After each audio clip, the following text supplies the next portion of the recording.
So we want to keep on praying. I'm going to ask for prayer for, just pray for the pregnancy centers. There is so much they're dealing with, so much. It just breaks my heart to look at some of these texts that say one after another. This person's thinking of getting an abortion because they're too nervous to tell their parents. This person's getting an abortion and is considering abortion, and they have the abortion pills at home. This person's considering abortion, and they've seen the ultrasound over and over and over. These are daily needs of people who are in situations that are not good. And we think about, let me go back to the domestic abuse because it's huge. We think about, wait, what year are we living in, right? And years ago, women could not just leave their men. They couldn't. They had, I mean, we're talking in the 70s. They had they had to depend on their husbands. They had to depend on them. So many women, for money, for security, for community, for a vehicle, for so many things. They couldn't just leave, right? We're living in a day and age now where women work all the time and it's normal. And so we have the material resources for the most part to just leave, right? For the most part. And we're trying to help women who don't have the material needs to leave. But psychologically, it's still very hard for women to leave when they love their men. They love their husband, they love their men.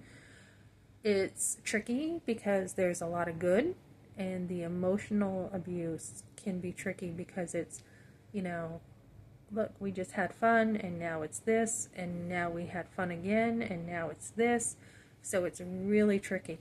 And to see these women just stuck and not know what to do, and not have a man who's like, hey, I love you to death, and we are keeping this baby, and I love you, and it doesn't matter whether you're pregnant or not. It doesn't matter whether you have stretch marks. It doesn't matter if your boobs sag, whatever. I love you, and we are sticking through this, and we're having this baby. I mean, it's just, it's just so sad. And, we think about women sometimes who have abortions and like they're not responsible. But the truth is they are usually over responsible because they are the ones taking the whole load and saying, what should I do? I've got to solve this. I got to figure it out. What am I supposed to do? When a woman shouldn't have to do that. She shouldn't have to be like carrying the whole load and being like, what am I supposed to do about this and this? She should be able to be at ease and relax in a man's presence. She should be able to know that a man's got her back and he's got everything for her. So, I'm just going to ask, guys, pray for these girls at the pregnancy centers. They are in such difficult situations, so many of them.